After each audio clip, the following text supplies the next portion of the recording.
Hello, it's Miriam from Tarotscopes here at Blind Forest Books in Sackville, New Brunswick. And today I'm doing a video on Mars's retrograde through Aries. So Mars goes retrograde in its home sign of Aries on September 9th and keeps maintaining this backward sort of motion until November 13th. So Mars is the planet of anger, of war, but also of passion and personal energy. So when it goes retrograde, this is an important time to process how we're feeling about our frustrations and where we're at with our passion work and the ways we're making use of our energy. So I'm doing a reading looking at the energy surrounding this transit. I'll be using the Animal Totem Tarot, which I keep wrapped in this scarf, Angels and Ancestors, Sacred Rebels Oracle, and my Gods and Titans and Goddesses and Sirens combined as a big super deck. Yay! So let's get right into it, looking at the shadow cards representing the energy bringing us to this transit. So we start with Athena, strategy. So this will be a really important time to reflect on your plan surrounding how you're going to bring all this wisdom you've gained about yourself and what you want to be doing with your life into action. Amazing.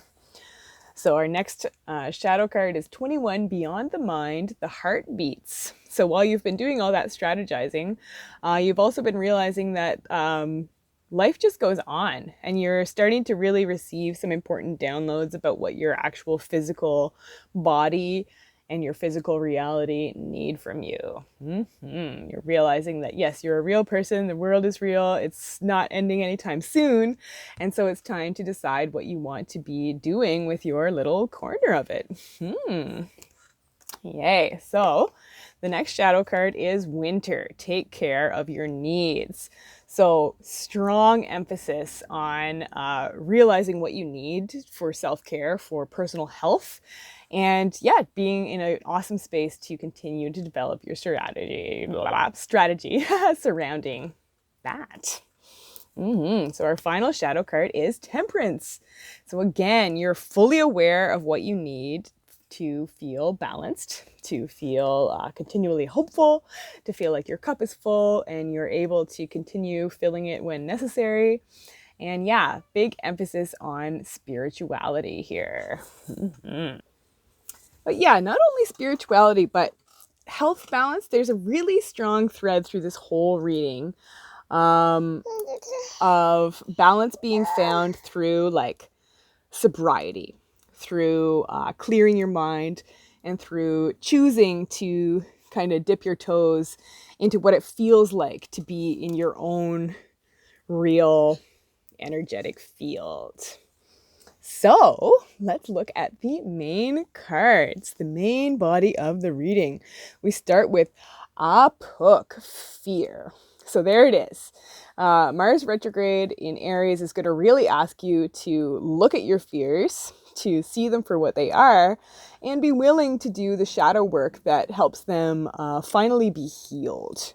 It's really interesting looking at the extremely similar body language between Apuk and Athena here. So you're about to see and learn over the next couple months that your fears and almost what you want for yourself are not that far removed from each other.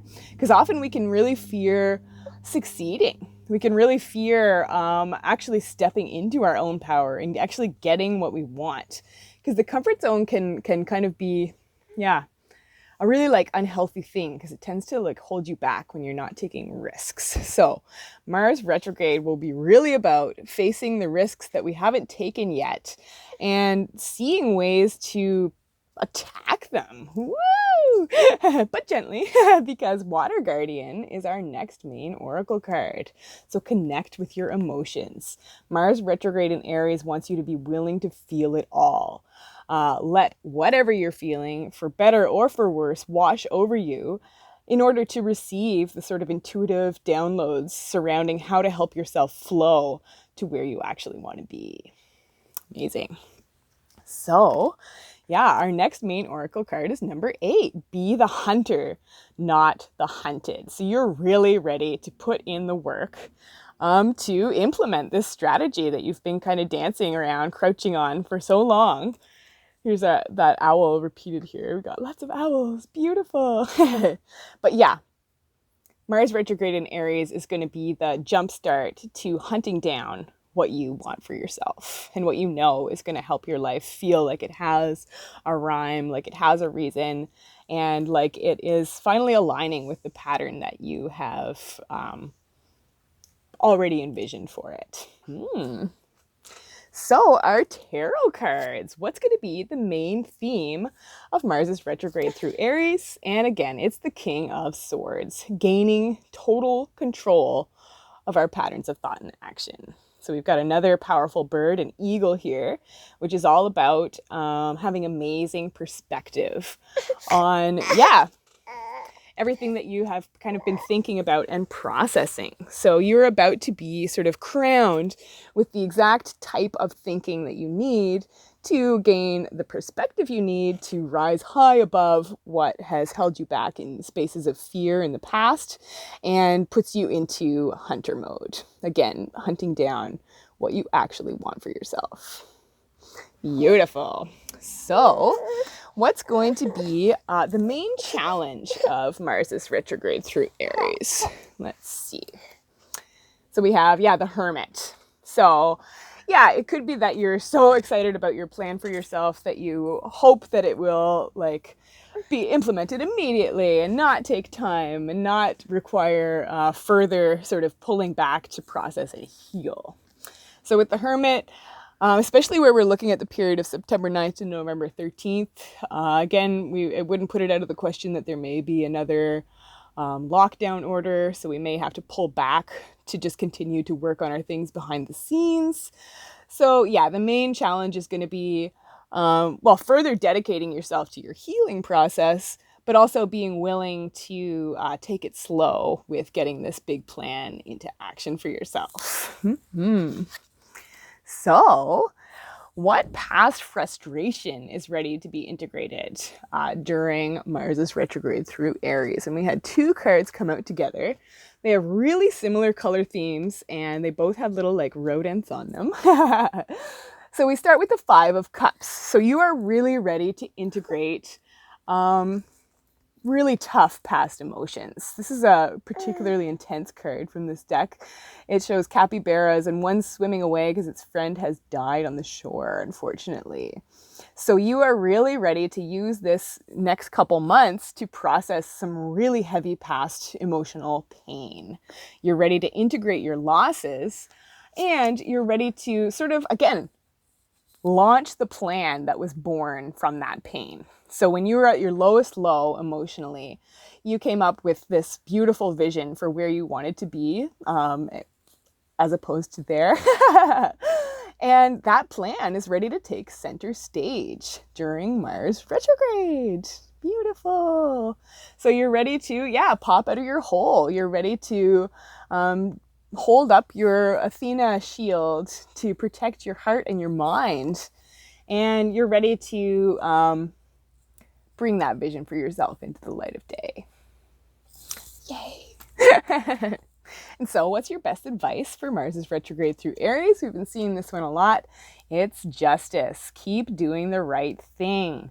Keep fighting for what you know is right. Keep focusing on maintaining personal balance however you can, and realize that even on our individual scales, but also on the world stage, this is such an important gateway moment that is moving towards greater balance for all, ultimately. So hold that thought as well as a point of hope as we move through Mars's retrograde. And look at all these sort of waves and winds. So there will be emotional waves that will come in to batter you, but you have a plan for how to weather the storm. So let's look at the higher self cards, the message of hope moving forward. Where does Mars retrograde find us out on the other side when Mars goes direct again on November 13th? And we have Amaterasu, self-esteem. So she's a goddess of light. So really the point of this retrograde is building yourself up, trusting in your vision, working on your plan for getting your life exactly the way that you want it. And yeah, knowing that you're going to feel so much better on the other side of this as a result of all the important processing that will become possible. Amazing. So our next higher self card is, number 29, seeing the true you. So the big point of this Mars retrograde is deep reflection on the life you want to be living. 29 is also an 11 numerologically, so this is an amazing time for manifesting exactly what your heart wants and what you know will ground you in the reality you've chosen for yourself. And here we go. High Priest, intend and create. So take up your magic wand, apply all that perspective, and manifest away, because what you want wants you to. So our final higher self card for Mars retrograde in Aries is the King of Pentacles. And I love that we had the Knight in the main body of the reading, because the next couple months are going to find you sort of making leaps and bounds in your achievements, especially in the material sphere, the home sphere, family life, health. That's all poised to really stabilize in an important way that helps you actually feel in control of those areas of your life and see that they have really come together in the way that you wanted. Amazing. So, happy Mars retrograde in Aries. I hope you enjoyed this video. If you did, you can feel free to like, subscribe, leave a comment if it resonated, even share the video if you think other people would enjoy it. And if you're interested in a private reading with me, you can check out my Etsy shop. The link will be below. You can also follow me on Facebook and Instagram, where I post daily with readings, tidbits about my spiritual journey. And that's it for now. Thanks so much for watching. Until next time, keep your hearts open, keep your eyes on the skies, and I'll talk to you soon. Bye-bye.